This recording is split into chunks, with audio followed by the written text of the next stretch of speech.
जय भारत मित्रों, मैं अरुण कुमार सरकार, संगठन महाप्रमुख छत्तीसगढ़ जनचिंतक मंच।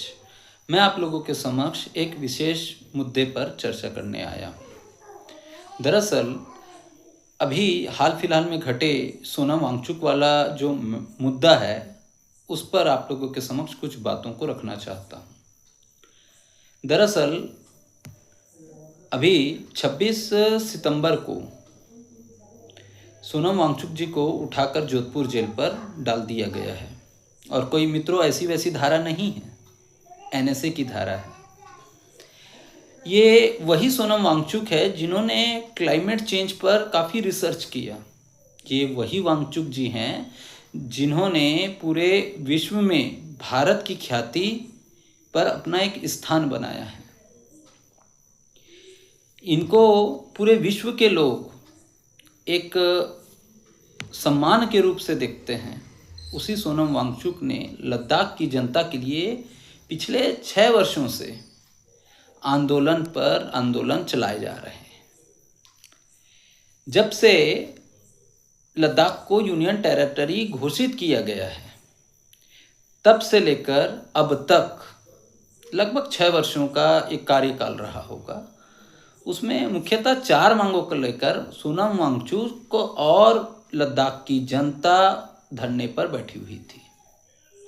समय समय पर 6 वर्षों के भीतर में आंदोलन चलते रहे हैं और बड़े शांतिमय ढंग से ये आंदोलन चले हैं।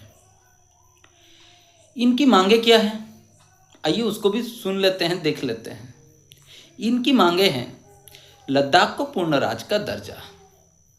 इनकी मांगे हैं वहाँ के स्थानीय लोगों को नौकरी में आरक्षण। इनकी मांगे हैं कि लद्दाख को 6ठी अनुसूची में दर्ज कराना। इनकी मांगे हैं, लद्दाख एक बड़ा क्षेत्र है तो लोकसभा की जो सीटें हैं उसमें लगभग 2 सीटें लोकसभा की दी जाए, जो कि हमको लगता है एक जायज़ मांग है, एक स्थानीय लोगों के लिए एक जायज़ मांग की तरह है। लेकिन इस मांग को सरकार, केंद्र की सरकार तक पहुंचाने के लिए 6 वर्ष लगे और उसके बाद भी जब सरकार ने सुना नहीं, तब भी ये जो आंदोलन था वो बड़े शांति ढंग से चल रहा था। अभी बीच में 24 सितंबर को वहाँ हिंसा होने की वारदात सुनाई पड़ी है। अब ये मित्रों जांच का विषय है कि इसमें सोनम वांगचुक का हाथ कितना है। मैं सोचता हूँ उनको एनएसए लगाने के बजाय उनके घर में उनको हाउस अरेस्ट किया जा सकता था, जांच प्रक्रिया शुरू की जा सकती थी, लेकिन नहीं, ऐसा नहीं हुआ।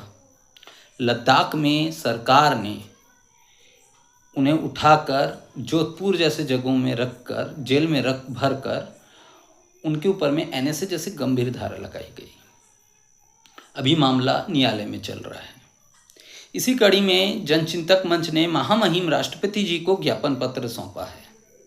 ज्ञापन पत्र में मांग किया है कि उनके साथ में इंसाफ हो, लद्दाख की जनता के साथ में इंसाफ हो और एक निष्पक्ष जांच टीम बने। उसके जो सदस्य होंगे वो सदस्य जब चुने जाए उस जांच पड़ताल में, तो सोनम वांगचुक जी से भी उसमें सहमति ली जाए उस जांच टीम के सदस्यों पर, ताकि ये जो जांच है वो निष्पक्ष तरीके से जांच हो सके।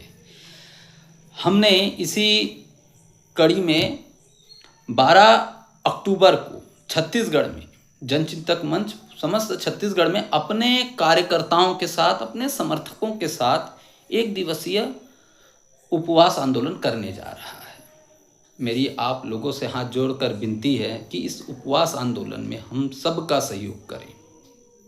ये लड़ाई केवल लद्दाख या सोनम वांगचुक की नहीं है, ये लड़ाई सच्चाई की है। ये लड़ाई उस देशभक्त की है जिन्होंने क्लाइमेट चेंज को लेकर लंबे समय तक लड़ा।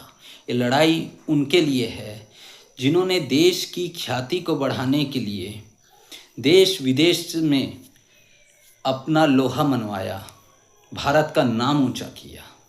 ये लड़ाई उस व्यक्ति की है। मुझे यकीन है मित्रों, ये हमारा जो 1 दिन का उपवास कार्यक्रम होने जा रहा है उसको आप सब मिलकर सफल एक रूप देंगे। और कहीं ना कहीं सरकार इस चीज़ को समझेगी, जानेगी, मानेगी कि कहीं ना कहीं सरकार की जांच एजेंसियों से चूक हुई है सोनम वांगचुक को समझने में, परखने में। मेरी फिर से दरख्वास्त है छत्तीसगढ़ की जनता से, जनचिंतक मंच के कार्यकर्ताओं से, समर्थकों से कि 12 तारीख को एक दिवसीय उपवास देकर सोनम वांगचुक और सोनम वांगचुक जैसे कई लोग जो लद्दाख के जनता है, जिनके भविष्य के साथ कहीं ना कहीं खिलवाड़ हो रहा है, उनको इंसाफ दिला सके। हमारे एक दिन के उपवास से माँ भारती उनके शरीर में ताकत फूकेगी, ऐसा मुझे विश्वास है। सोनम वांगचुक जो जेल के अंदर हैं, उन्हें हमारे एक दिन के उपवास से एक ऊर्जा शरीर में, मन में उत्पन्न होगा। और हाँ मित्रों, ये भी कहना जरूरी है, यदि इस बीच 12 तारीख के आसपास यदि आपका स्वास्थ्य यदि ठीक ना हो तो उपवास करने की आवश्यकता नहीं। जय भारत।